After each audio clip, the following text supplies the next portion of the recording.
नमस्कार दोस्तों, राजनीति की बात में आप सबका स्वागत है। आज मैं आप सबको कोई राजनीति की बात नहीं बताना चाहता हूँ। आज मैं अपनी रियल लाइफ स्टोरी खुद बताना चाहता हूँ। जब 2018 में मैंने 10वीं पास की तो मुझे कुल 80% मार्क्स मिले। उसके बाद जब 2021 में मैंने क्लास 12 पास किया सीबीएसई बोर्ड से तो मुझे 84% मार्क्स मिले। लेकिन साल आता है 2021 का, जिसमें मेरे पिताजी की मृत्यु हो जाती है। इस कारण हम सब लोगों को घर आना पड़ता है। घर आने के बाद कुछ प्रॉब्लम की वजह से मेरी स्टडी रुक जाती है। स्टडी रुकने के कारण मैं तकरीबन 2 साल तक कुछ पढ़ नहीं पाता हूँ। 2 साल के बाद जब कंडीशन सही होता है तो मैं सोचता हूँ एक बार पढ़ने की प्रयास करूँ।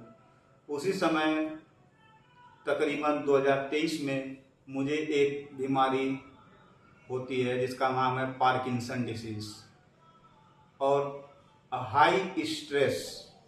पार्किंसन डिसीज के कारण मेरे हाथ और पैर कांपने लगते हैं, जिसकी मैं दवा लेने के लिए जाता हूँ, एक साइकेट्रिस्ट दिखाता हूँ।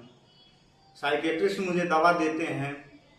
उस दवा में जो ठीक करने की क्षमता थी वो तो सही थी, लेकिन इस कारण मेरे अंदर बहुत से बदलाव हुए। जैसे मेरे हाथों पैरों में झंझनाहट होने लगी, मेरे हाथों में आग जैसा जलने लगा, मेरे सर एकदम गर्म हो जाता था, जिस वजह से मेरे ब्रेन के नर्व सेल डैमेज हो गए। मैं क्या बताऊं उस समय की कहानी। वो एक भयानक समय था।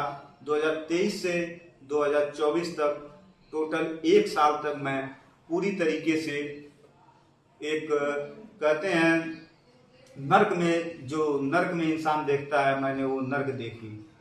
हनी सिंह का उस समय का मैंने पॉडकास्ट देखा जिसमें उन्होंने अपने बाइपोलर डिसऑर्डर के बारे में बताया, तो मुझे पता चला कि उन्होंने 7 साल तक, तकरीबन 7 साल तक इससे भी बड़ी प्रॉब्लम को झेली थी। लेकिन मैं केवल 1 साल में ही पूरी तरीके से टूट गया था। उसके बाद जब तकरीबन कुछ 2024 के नवंबर के मंथ के लास्ट में जब मैं थोड़ा बहुत अच्छा महसूस करने लगा तो स्थितियां सब कुछ ठीक हुई, लेकिन दवाइयां मुझे लेनी पड़ती हैं। मेरी इस बीच स्टडी रुक गई। इस बीच मेरा अगर किसी ने साथ दिया तो वो मेरी माँ थी और मेरे भाई थे। मेरे भाई ने मुझे अपने बेटे से भी ज़्यादा प्यार दिया। उन्होंने जिस समय मुझे ये बीमारी हुई थी उस समय में मुझे रात में दौरे आते थे। रात में उन्होंने मुझे अपने पास सुलाया।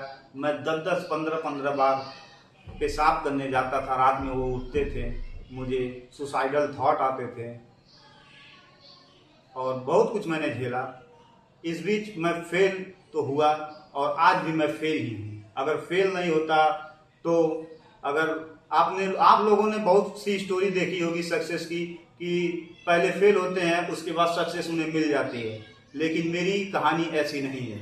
मेरी कहानी में केवल फेलियर ही फेलियर है। मैं पहले भी फेलियर था और आज भी फेलियर हूँ।